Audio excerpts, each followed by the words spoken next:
Yeah, before we get started on that, there's a couple updates I wanted to make, and thank you so much, Katrine, for the introduction.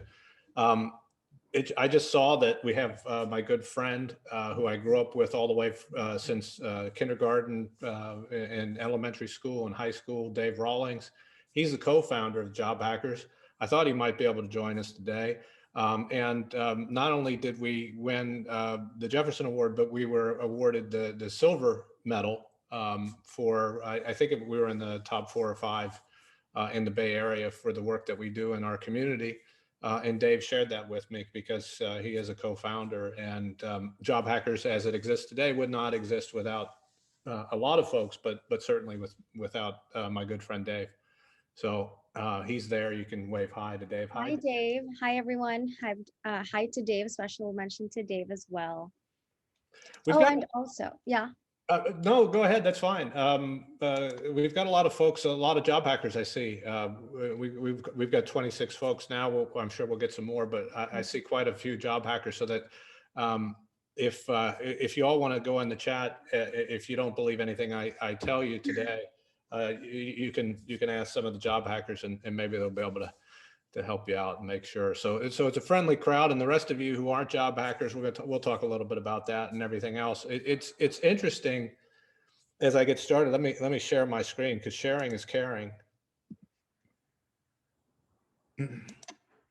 I got a little presentation today, and it's mostly going to be lecture, but I hope it's interesting to you all. I would assume that we've got some great people here. You're going to be chatting away in the background, and that's fine. I won't be really paying much attention to that. But if you all see something that's a question and you want to stop me, try to raise your hand and get my attention. It's kind of tough once I get on a roll, and most of the folks here know that. I tend to talk a lot, but every once in a while there's something worthwhile. So you just got to look out for it and pay attention.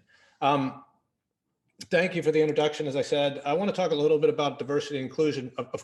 Obviously, and I put this in all the stuff as far as promotions, everything. Obviously, I'm not an expert in diversity and inclusion. There are people who go to college for it. There's people who do some things. And I think if you looked at, if there was a definition of, the old joke about the dictionary definition of diversity, if my picture was there, it would have an arrow pointing, not this. I'm an old white guy. Okay, so we just get that one out of the way. But what I've been able to find out is I've been able to find out some things about diversity. I've been able to find some things out about inclusion through the work that I do. And I think that these things are actually are worthwhile paying attention to. So we're going to go into those in a little bit.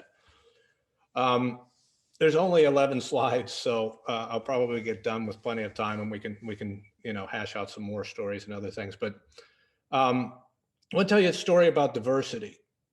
This comes to this particular story is about the New York Philharmonic, and that's why we have this lovely picture of a symphony orchestra.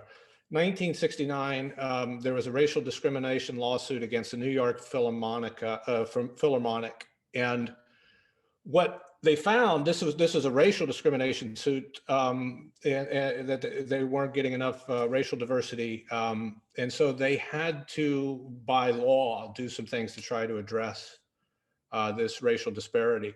And what they needed to do in this particular thing was to remove any cues as to the person's gender or race when they were doing their auditions. And I think some of you are familiar with this. There are different things that orchestras have done over the years. One of them is, instead of facing the stage so that they can see the candidates and then obviously have some biases, they'll turn around. One of the ways is they'll sit behind a screen. It came to be that they went so far as not only doing some of those things, but also putting carpet on the stage.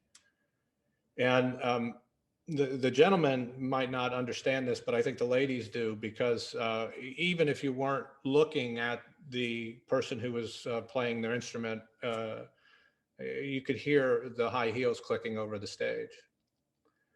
And when they went to these kind of lengths to hide the gender and the racial makeup of the people who were auditioning, They found some interesting things. So I'm going to read some of the things that they found. Over time, the proportion of women grew from a very small percentage to 44%.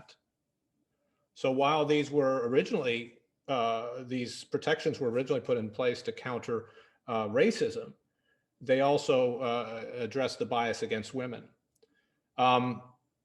Using data from the records, researchers found that blind auditions increased the probability that a woman would advance from preliminary rounds by 50%.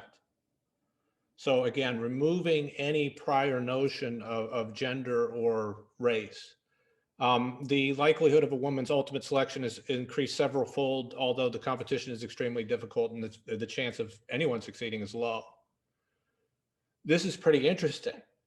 And I think there's some things that we can learn from this when we're looking at how do we hire people. And I'm talking particularly because I'm up here in the San Francisco Bay Area, which is actually a pretty diverse area. And we do have a lot of companies up here who claim to want to have a better diversity and inclusion. So I think there's some things to learn here. I'll talk about that later. They did similar things in similar studies with, again, these kind of gender blind and race blind submissions. There was a time with the Hubble telescope and getting time with the Hubble telescope. And they tracked it, and what they found is that, you know, based on the proposals alone and removing all reference to bias, to gender or race, so that there were more women who were included in something like this. This is also something that they found in coding, which is near and dear to my heart, being in the software development industry and working with software developers.